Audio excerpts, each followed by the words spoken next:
कि और भी ख़ास मेहमान हमारे साथ यहाँ पर मौजूद हैं और उनसे भी चर्चा होगी, उनसे भी जिक्र होगा तमाम चीज़ों का और फिर हम यहाँ पर सेशन को आगे बढ़ाएंगे और कुछ खास लोग भी हैं जिनसे हम बातचीत करेंगे जो कि इस कार्यक्रम को और ख़ास बना रहे हैं, इस कार्यक्रम को और सार्थक बना रहे हैं, उनसे भी हम चर्चाएँ करेंगे और हम सेशन को आगे बढ़ाएंगे। लेकिन इस वक्त ये बता दें हम आपको, क्योंकि पर्यटन से जुड़ी हम बात कर रहे थे, लेकिन अब उन लोगों को भी हम मंच पर आमंत्रित करेंगे जिनकी वजह से कार्यक्रम खास बना है। तो मैं चाहूँगी मंच पर इस वक्त आमंत्रित करना मुकेश सिंह जी को, सीनियर वाइस प्रेसिडेंट हैं कृषि उद्यमी कृषक विकास चैम्बर के। प्लीज़ सर मंच पर आइएगा और चर्चा उनसे करेंगे, बातचीत करेंगे और उनसे भी जानने की कोशिश करेंगे, तमाम पहलुओं को लेकर चर्चा करेंगे और बातचीत जो है वो जानने की कोशिश करेंगे। प्लीज़ सर आप सीट ले लीजिएगा। और हम चूँकि इस मंच से ये जानने की कोशिश कर रहे हैं कि कैसे विकास की गति जो है वो हो रही है और ख़ासकर दो सेक्टर्स में, कृषि और पर्यटन, इन पर हमारा फोकस है क्योंकि कृषि जो है वो देश की रीढ़ है और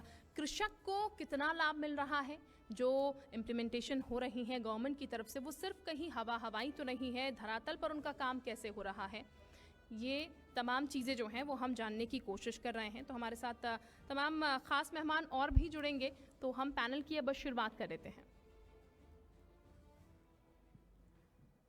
सबसे पहले बहुत स्वागत सर आपका। और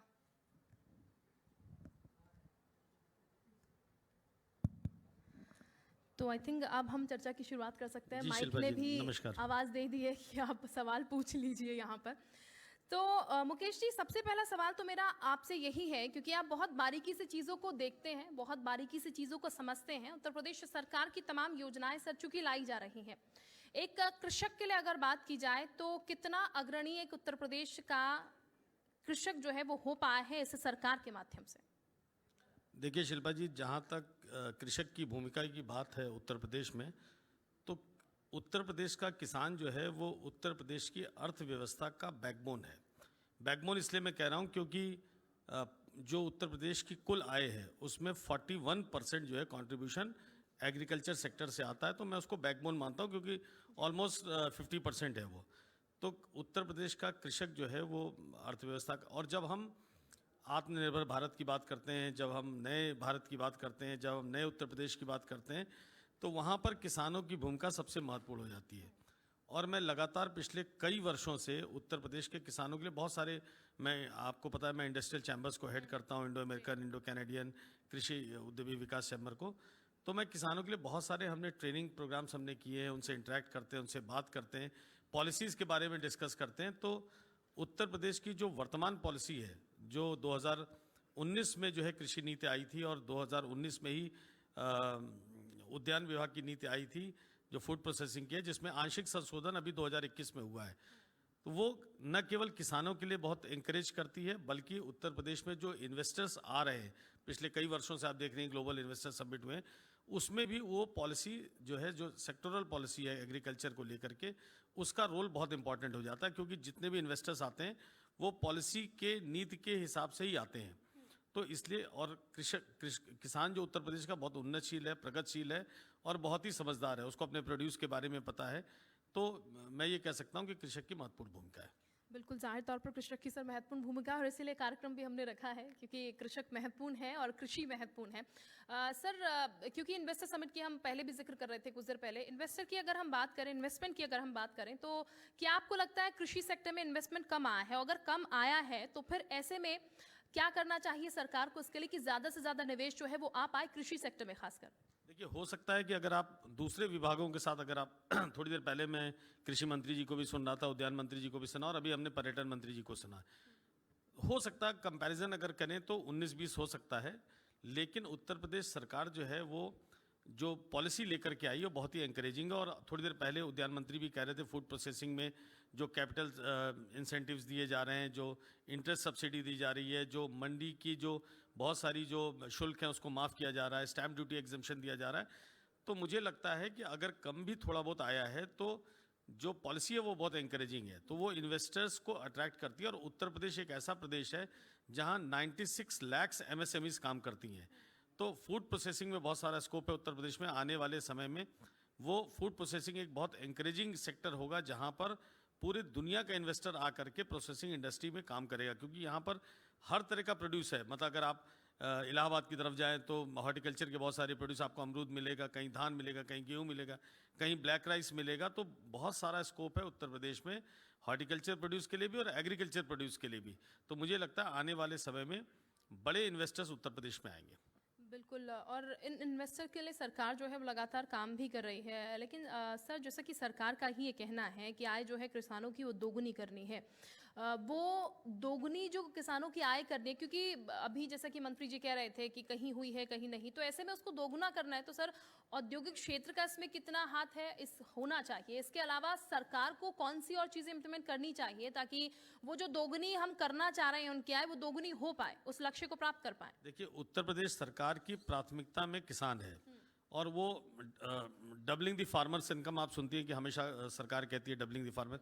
थोड़ी देर पहले मैंने सुना था कि जो सरकार को करना चाहिए वो सरकार कर रही है, बट वाइसे वर्सा किसान को भी समझना चाहिए कि सरकार हमसे क्या कराना चाहती है।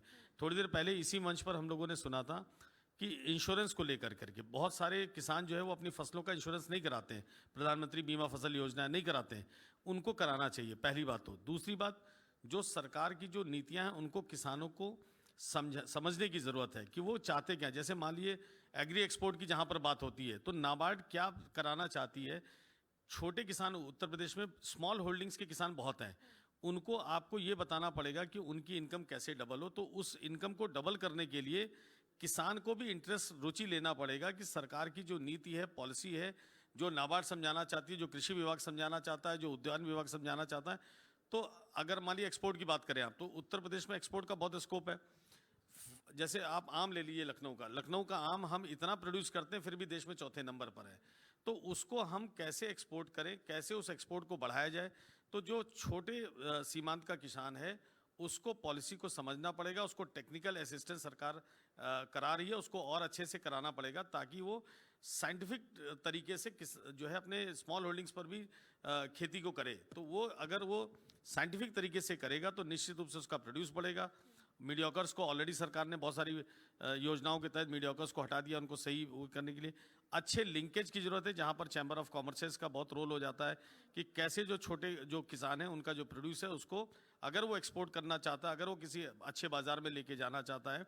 अभी आप देखिए कि पैटर्न बदल गया है, लुलु मॉल में भी आप देखिए या बहुत सारे उसमें देखिए, तो कृषि विभाग के सारे प्रोड्यूस आपको मिल जाएंगे। तो समय बदल रहा है और किसान को भी चाहिए कि वो रुचि लेकर के सरकार की नीतियों को समझने की कोशिश करे। बिल्कुल, और शायद ये भी बहुत ज़रूरी है कि सरकार की तरफ से वो जो नीतियां हैं बहुत बेहतर तरीके से सर वो पहुंचाई जाए। शायद कहीं नहीं पहुंच पाती होंगी तो उसका खामियाजा भुगतना पड़ता है किसानों को किसी न किसी रूप में। सर, एफपीओ की हम बात कर लें तो यहाँ पर एफपीओ की स्थिति की अगर उत्तर प्रदेश में खासकर बात की जाए, क्योंकि भारत सरकार जो है बहुत ध्यान दे रही है इस पर, लेकिन उत्तर प्रदेश में क्या स्थिति इसकी है? देखिए, गवर्नमेंट ऑफ इंडिया ने कुछ दिन पहले टारगेट रखा था 10,000 पूरे भारत में एफपीओज को क्रिएट करने का, क्योंकि एफपीओज जो है फार्मर प्रोड्यूस ऑर्गेनाइजेशंस जो हैं वो किसानों की जो स्थिति है उसको सुदृढ़ करते हैं। वो एक ऑर्गेनाइजेशन है जो किसानों के हित के लिए काम करेगा। उसमें थोड़ी तकनीकी खामियां हैं कि जब वो एफपीओ रजिस्टर होते हैं तो किसान का सिविल कम है तो क्रेडिट फाइनेंसिंग में दिक्कत होती है, बहुत सारी चीज़ें होती हैं। लेकिन उत्तर प्रदेश ने रिमार्केबल काम किया है एफपीओज के रजिस्ट्रेशन में। Out of 10,000 2,000 registration. मैं थोड़ी देर पहले मंत्री जी के बगल में बैठा हुआ था शाही जी के, तो वो एसीएस साहब को कह रहे थे कि आप एफपीओज पे बोलना, बट समहाउ वो चीज़ स्लिप कर गई, तो अच्छा हुआ आपने ये बात उठा दी। एफपीओज के रजिस्ट्रेशन में उत्तर प्रदेश अव्वल है। तो अगर आप देखिए कि एफपीओज को अगर सरकार सपोर्ट करती है, उनको स्ट्रेंथन करती है, तो ऑटोमेटिकली किसान स्ट्रेंथन होता है। तो एफपीओज का रोल बहुत इंपॉर्टेंट हो जाता है। किसानों की आर्थिक स्थिति को अगर सुदृढ़ करना है तो एफपीओज को सुदृढ़ करने की ज़रूरत है और एफपीओ अच्छा काम करेंगे, ये मैं कह सकता हूँ। बिल्कुल। सर, उत्तर प्रदेश की कृषि नीति की अगर हम बात करें यहाँ पर, तो उत्तर प्रदेश की कृषि नीति को आप किस तरीके से देखते हैं? कितनी बेहतर है या फिर कौन सी चीज़ें हैं जो कि होने की ज़रूरत है? देखिए, सिर्फ कृषि नीति ही नहीं, क्योंकि कृषि नीति प्रभावित होती है इन्वेस्टमेंट पॉलिसी से भी, और भी बहुत सारे इंटीग्रेटेड पॉलिसीज होती है। अभी थोड़ी देर पहले आपने पर्यटन मंत्री जी को यहाँ पे रखा था, उन्होंने कितने अच्छे तरीके से बताया कि पर्यटन का विकास कैसे हुआ। पूरे विश्व में अगर उत्तर प्रदेश का परसेप्शन बदला है 2017 से, तो उसमें पर्यटन और संस्कृति का बहुत इंपॉर्टेंट रोल है। तो सारे जो सेक्टोरल पॉलिसीज हैं उत्तर प्रदेश की, और मैं ये कह सकता हूँ चूँकि मैं कई चैम्बर ऑफ कॉमर्स को रिप्रेजेंट कर सकता हूँ, मैं कह सकता हूँ कि पूरे देश का ही नहीं, पूरे विश्व का जो इंडस्ट्रीज है वो उत्तर प्रदेश की तरफ निगाहें रख रहा है। योगी जी की जो गवर्नेंस है, जो जिनके नेतृत्व में 2017 से न केवल कानून व्यवस्था सुदृढ़ हुई, बल्कि उत्तर प्रदेश की हर सेक्टोरल पॉलिसीज में, इंक्लूडिंग एग्रीकल्चर पॉलिसीज में रिमार्केबल काम हुआ है और बहुत ही ज़्यादा अचीवमेंट्स उत्तर प्रदेश सरकार ने लिया है। तो कृषि नीति जो है वो बहुत एंकरेजिंग है फार्मर्स के लिए भी और इन्वेस्टर्स के लिए भी। हमारी मेयर साहिबा यहाँ पर बैठी हुई हैं, अभी न्यूली इलेक्टेड हैं, और वो कह रही थी कि एग्रीकल्चर को लेकर करके वो बात कर रही थी। मैं मेयर साहिबा को बताना चाहता हूँ कि आपकी सरकार ने और आपके नगर निगम ने पूरे उत्तर प्रदेश में सबसे बढ़िया काम पैंडेमिक में किया था। और जो लखनऊ के किसान और इर्द गिर्द के भी थे, लखनऊ में बहुत सारा किसान जो एडजेसेंट सिटीज का बिल्कुल, इस पर है वो तो तालियां आकर के जानी चाहिए, जो बात सर वो कह रहे हैं, बेहतर बहुत काम सारे के जो लिए तालियां अगल बगल बनती के हैं। शहर है उसके किसानों बहुत सारे लखनऊ में रहते हैं और उनकी फसलों पर उस समय मार पड़ रही थी, लेकिन सरकार ने उनको बहुत तरीके से उनको सुदृढ़ किया, उनको आर्थिक सहायता दी, उनके हितों की रक्षा की। तो मैं ये कह सकता हूँ कि निश्चित रूप से उत्तर प्रदेश की सरकार जो किसानों के हित में बहुत सारा काम कर रही है। बिल्कुल निश्चित ही काम हो रहा है सर।